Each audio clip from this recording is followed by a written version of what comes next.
Qué talentoso se llama Antonio Gaudí es muy artístico, también es muy atrevido y interesante.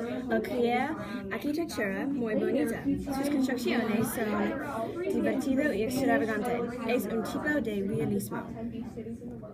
He attended the Barcelona School of Architecture, and he was said to be a bad student there because he scraped like the bottom of the pan. And the director there said that they have given this academic title to either a fool or a genius, and time will show.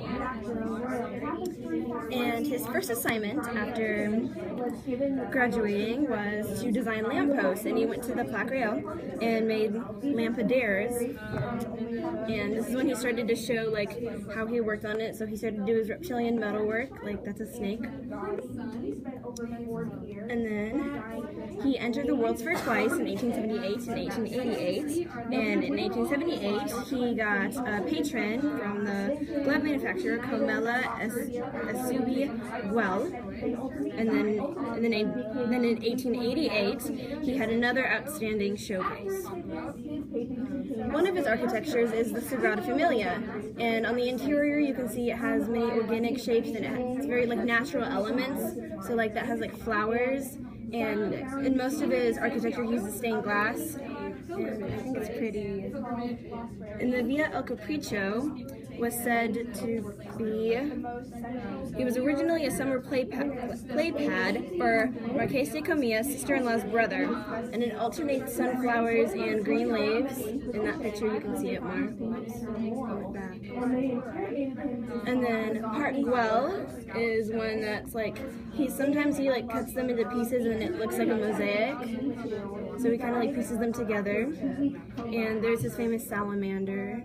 It's said to be the green oasis in the midst of a city. It's turned formal order inherent of most architecture upside down.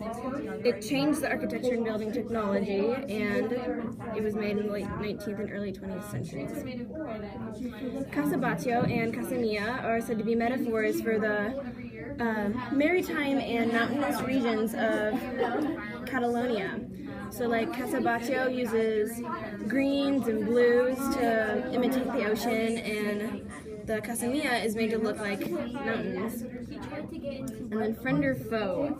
So Salvador Dali loved Antonio Gaudí because they both went against the laws of realism, and for the same reason Salvador Dali loved him, Picasso hated him, and he bade both the Sagrada Familia and Gaudí to hell.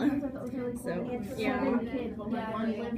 And then Antonio Gaudí had many illnesses, so he decided to go on a diet, so he became a vegetarian, so he went into vegetarianism.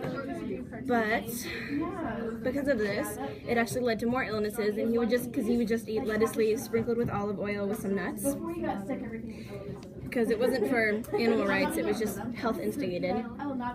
And then because of all of his health issues, he began to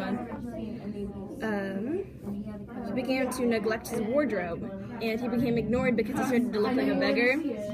So people wouldn't even know he's there because he looked like he was a beggar.